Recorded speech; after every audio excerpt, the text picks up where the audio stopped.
Chegamos ao fim do primeiro trimestre de 2026 e hoje eu vou falar um pouquinho sobre tudo que eu consumi esse ano, trazer algumas recomendações de filmes, músicas, podcasts e livros, porque alguns desses conteúdos se destacaram bastante para mim.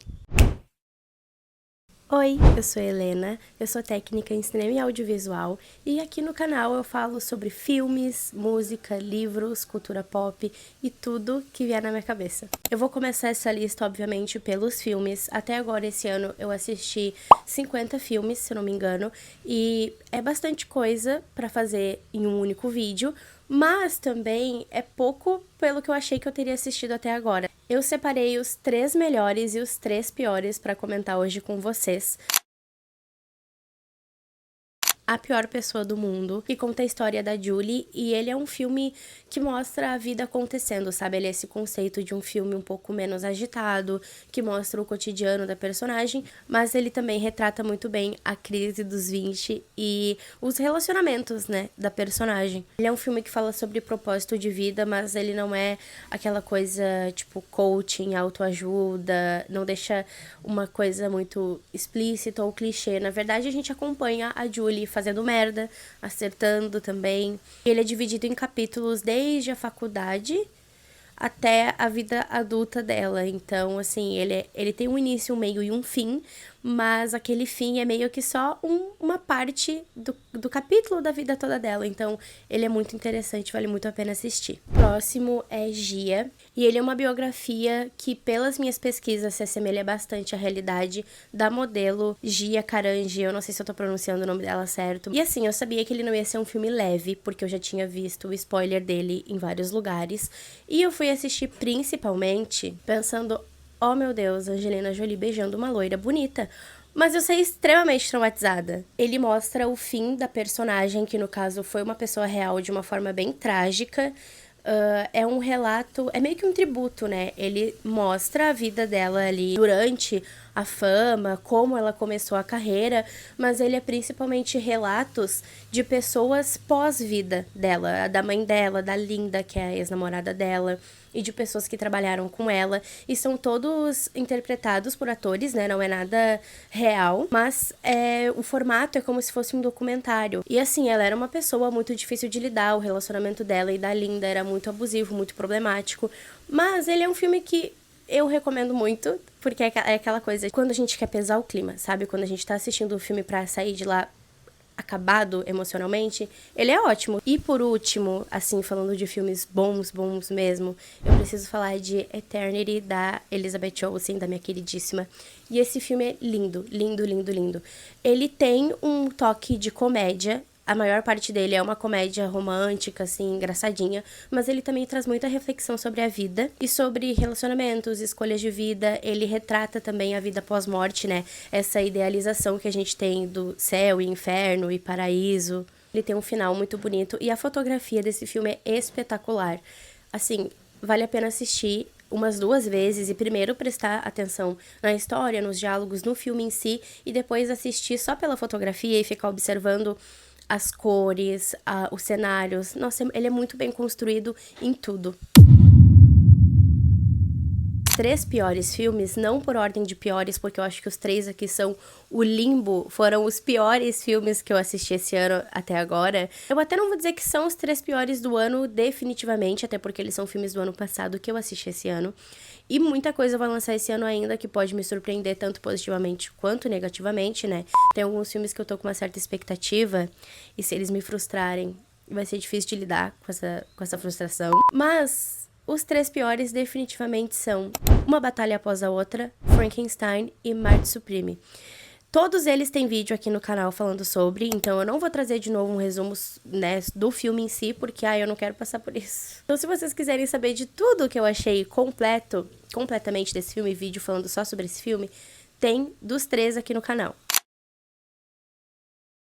E é a primeira vez que eu trago literatura pra cá, porque é um hobby meu, que eu tava querendo incluir mais na minha rotina, ler mais livros físicos, porque eu tinha muito esse problema de ler no celular, e acabava que eu não tinha uma leitura tão boa, porque eu me distraía muito. Então esse ano eu coloquei uma meta de ler mais livros físicos. Eu comecei, pra sair dessa ressaca literária, relendo 2 livros que eu já conhecia, então eles eram previsíveis, eu já gostava, pra eu ir voltando pra esse hábito da leitura. O primeiro deles é o meu livro favorito, Os 7 Maridos de Evelyn Hugo. Ele conta a história da Evelyn, uma atriz que viveu e teve sua ascensão ali nos anos 50. Ela era uma mulher bissexual e ela mantinha um relacionamento em segredo com a Cília, que é uma mulher lésbica. O livro traz várias críticas à indústria de Hollywood, à homofobia, tanto daquela época quanto de hoje em dia, porque ele continua sendo um livro muito atual, infelizmente. E a Evelyn só conta, né, sobre o relacionamento que ela teve com a Cília e conta o motivo dela ter se casado 7 vezes, quando ela contrata a Monique, que é uma escritora, que ela chamou para escrever a biografia dela. Mas tem muitas coisas que envolvem não só essa biografia que ela quer publicar, como também o motivo dela ter chamado a Monique para ser a escritora. Não é só romance, na verdade, ele nem é sobre o romance em si, sabe? Ele realmente é sobre a crítica ao sistema e conta sobre a vida da Evelyn, mas ele também tem romance e ele também tem suspense. Então, assim, ele é um livro maravilhoso, que eu li pela primeira vez, acho que foi 2021 ou 2022, e depois que eu li ele, eu fiquei numa ressaca literária de muito tempo, porque nenhum livro que eu li depois nunca mais foi, tipo, nenhuma experiência de leitura nunca mais vai ser igual ler isso aqui pela primeira vez. A minha segunda leitura do ano foi A Última Parada, que também é um livro que eu reli. Eu li ele acho que um tempinho depois de Evelyn Hugo. E ele é um romance super fofinho entre a August e a Jane. Ele se passa em Nova York, foi um dos principais motivos de eu ter comprado o livro. Ele tem ficção científica, viagem no tempo, romance, porque o que acontece? A Jane e a August se conhecem no metrô. E a Jane tá presa no metrô desde a década de 70. Tem essa coisa de viagem no tempo e multiverso e looping temporal. E as duas começam um relacionamento enquanto a August tenta tirar a Jenny, né, do metrô, fazer ou ela voltar pra realidade dela, né, pros anos 70, ou ficar ali, elas não sabem muito bem ainda como fazer isso, mas tem os colegas de quarto, né, os colegas de apartamento da August, que são personagens maravilhosos e super engraçados, e tem um final feliz, o que é uma coisa que o primeiro livro dessa lista não tem. Esse tem final feliz, pelo menos. Um livro que eu conheci esse ano na minha viagem pra São Paulo e eu comprei pra ler quando chegasse é Quarto de Despejo, o Diário de uma Favela, da Carolina Maria de Jesus, que são passagens do diário dela. Ela era uma mãe solteira de 3 filhos que trabalhava catando papel para sobreviver e ela viveu na favela de São Paulo também nos anos 50. Então, assim, ele é um livro muito cru e muito realista. Ela fala sobre as violências, sobre a pedofilia, sobre o abuso de poder político daquela época. Foi um repórter que uma vez foi fazer uma reportagem nessa favela que descobriu ela e descobriu que ela tinha estudado só até o 2º ano do fundamental, mas que ela sabia ler e escrever. Ela até relata no livro que essa era a forma dela de lidar melhor com as coisas, né? Então ele é um livro muito importante, ela já é uma mulher falecida e, tipo, todas as memórias dela, todos os relatos dela estão aqui nesse livro e ele é meio pesado, principalmente porque a gente sabe que não é ficção, então as coisas que ela conta realmente aconteceram. E, enfim, é uma literatura que vale muito a pena, que é muito realista e que acho que todo mundo deveria ter acesso, sabe? Ter mais consciência das coisas. E por último, é o livro que eu tô lendo nesse momento, que eu tô um pouco menos da metade, que se chama Quando Eu Voltar a Ser Criança. Esse autor, ele é professor, ele relata, é quase como se fosse um conto, ele relata que ele voltou a ser criança com todas as memórias e toda a consciência que ele tem como adulto. E ele narra principalmente como o mundo ele é feito por adultos e para adultos e como a gente lida com as crianças de uma forma muito errada. Sobre como os adultos geram tantos traumas nas crianças e o quanto é difícil ser criança nesse mundo de adultos. Então eu tô gostando bastante, eu ainda não tenho uma opinião formada sobre ele e também não sei como é que vai ser o final do livro, mas ele tá sendo muito interessante, é novo pra mim, porque eu não sou uma pessoa que como é que eu vou dizer, que se interessa muito por esses assuntos de criança e psicologia da criança. Nunca tinha lido nada sobre, mas eu achei interessante. Acho que é uma leitura válida, assim, pra até sair um pouco da caixa que eu sou acostumada a consumir.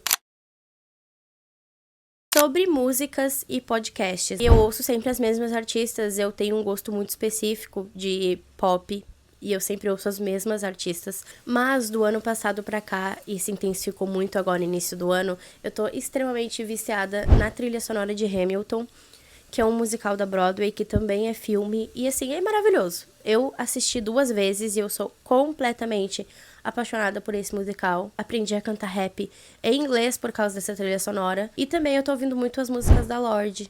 Acho que desde do Lola, mais ou menos. Eu não consegui ir no show dela, mas eu queria muito ter ido, porque já tinha, né, eu já conhecia as músicas dela, já escutava, mas um pouquinho antes do Lola eu comecei a escutar mais e mais e mais, e eu tô completamente viciada. Eu não consumia podcast, tipo, nada de podcast até esse ano também. E eu tô escutando muito o Errando em Público, que são de 2 irmãs que falam sobre rotina, autocuidado, como desacelerar, né, nos tempos que a gente vive hoje. Eu sou uma pessoa muito ansiosa, muito acelerada, e tem ajudado bastante a eu organizar melhor a minha rotina, porque tem trazido perspectivas que talvez eu não teria sozinha. Então é bem legal escutar pessoas que entendem, né, o que eu tô passando, passaram e passam pela mesma coisa que eu, e compartilham isso de ter mais cuidado consigo mesma. Então eu me identifiquei bastante e eu tô gostando bastante de ouvir.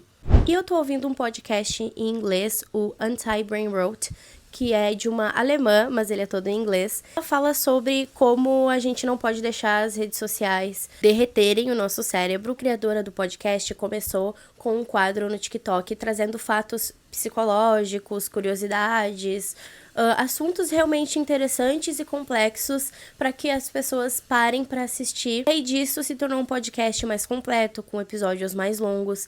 E eu tô gostando bastante porque eu quero muito treinar mais o meu inglês esse ano. Eu sou muito boa ouvindo e lendo em inglês, mas eu não sou tão boa com a pronúncia.